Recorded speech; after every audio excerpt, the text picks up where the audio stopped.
L'armée est victime de la radicalisation islamiste. Selon une source militaire anonyme reprise par le site web Le Bréviaire des Patriotes, les chefs de corps ont reçu une note pour leur demander d'indiquer tout signe de radicalisation.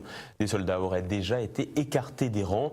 La crainte la plus vive, voir un soldat radicalisé commettre un attentat durant une opération Sentinelle. Les inquiétudes portent également sur d'anciens soldats. En effet, une dizaine s'est radicalisée et a rejoint les rangs de l'État islamique. Des chiffres sans doute sous-estimés.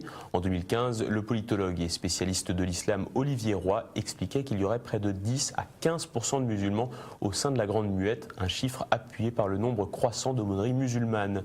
Au vu des théâtres d'opération de l'armée française, essentiellement dans des pays musulmans, les risques de mutinerie sont également présents.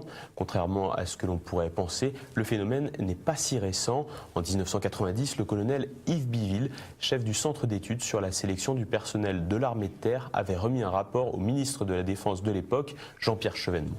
Il notait l'attitude intransigeante et revendicative tournant à la provocation de certains jeunes Français d'origine maghrébine.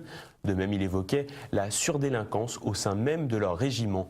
Le rapport explique en outre que les jeunes Français d'origine maghrébine commettaient 3,5 fois plus de désertions, 6 fois plus de refus d'obéissance, 6 fois plus d'outrage à supérieur et 8 fois plus d'insoumission. En 1999, la France, impliquée dans la guerre du Kosovo, a été victime d'une mutinerie sur le porte-avions Foch. Une soixantaine de soldats de confession musulmane avaient pris en otage leur officier pour protester contre une punition collective.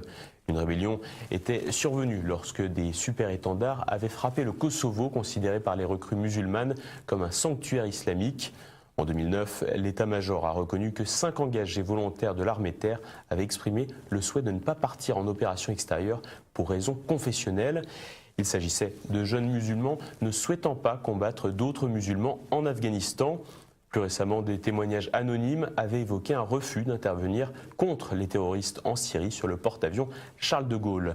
Quoi qu'il en soit, l'armée française s'applique à conserver son mutisme sur ces sujets bouillants.